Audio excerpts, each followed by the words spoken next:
आज बनवूया कोथिंबिरीचे मुटकुळे। नमस्कार, मी पूनम। तुम्हा सगळ्यांचं पूनम रेसिपी मध्ये स्वागत आहे। आज आपण कोथिंबिरीचे मुटकुळे बनवणार आहोत। त्यासाठी कोथिंबीर एक जुडी घेतलेली आहे, बाजरीचं पीठ 1 वाटी, बेसन अर्धी वाटी, पाव वाटी आपण तांदळाचं पीठ घेतलेलं आहे, मीठ। इथे आपण मिक्सरला हिरवी मिरची, लसूण आणि जिरं बारीक करून घेतलेला आहे, हळदी पावडर, तीळ आणि इथे गरम मसाला घेतलेला आहे। इथे आपण कोथिंबीर स्वच्छ धुवून कापून घेतलेली आहे, त्यामध्ये चवीनुसार आपण मीठ टाकू। मीठ टाकून घेतलेलं आहे। आपण बाजरीचं पीठ टाकून घेऊ।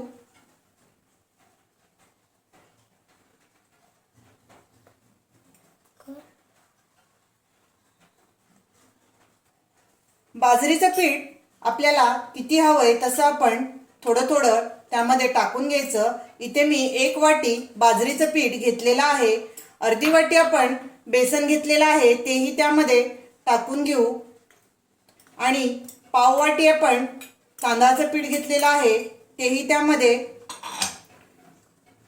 टाकूया आणि सर्व आपण मिक्स करून घेऊ। हातानेच आपण सर्व मिक्स करून घेणार आहोत। सुरुवातीला आपण पाणी टाकणार नाही, कोथिंबीर ओली असते, त्यामुळे आपण हाताने सर्व पीठ सुरुवातीला आपण मिक्स करून घेऊया। इथे आपण सर्व पीठ हाताने मिक्स करून घेतलेली आहेत। त्यामध्ये आपण हिरवी मिरची, लसूण आणि जिरं मिक्सरला बारीक करून घेतलेला आहे, ते आपण 1 चमचा साधारण टाकून घेतलेला आहे। तुम्हाला किती तिखट हवंय तसं तुम्ही त्यामध्ये टाका। आपण इथे हळदी पावडर पाव चमचा टाकून घेऊ आणि त्यामध्येच आपण तीळही घेऊया, 1 चमचा आपण तीळ टाकून घेऊ। अर्धा चमचा आपण इथे गरम मसाला टाकून घेऊ आणि थोडं थोडं पाणी टाकून आपण मळून घेऊया।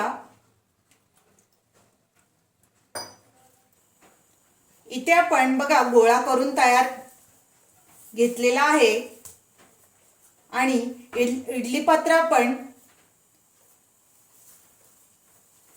पाणी टाकून आपण गरम करायला ठेवलेला आहे, त्यामध्येच आपण वाफवणार आहोत।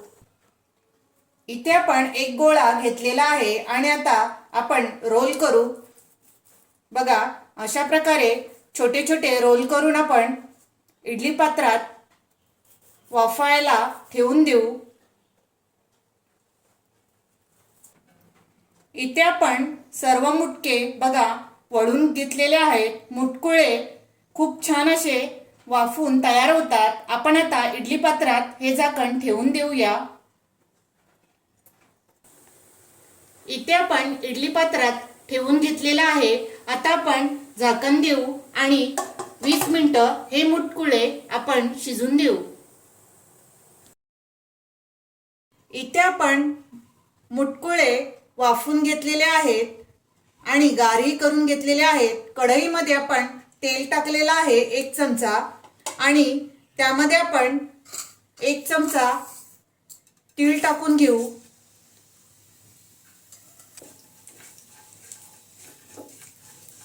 दोन मिनिट आपण बघा तीळ परतलेले आहेत, त्यामध्ये आपण हे मुटकुळे टाकून घेऊ।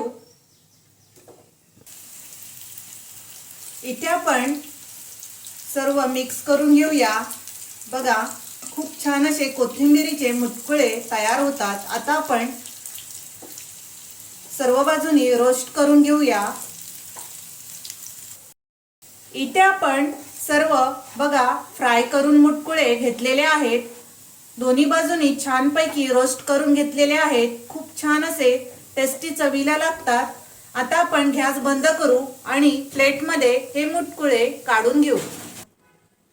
इथे आपण प्लेटमध्ये कोथिंबिरीचे मुटकुळे काढून घेतलेले आहेत। तुम्ही हे मुटकुळे नक्की बनवा, मधल्या वेळेत खायला खूप छान आणि टेस्टी असे तयार होतात. तुम्हाला माझी रेसिपी आवडली असेल तर लाईक करा, शेअर करा आणि माझ्या चॅनलला सबस्क्राईब करा. थँक्यू.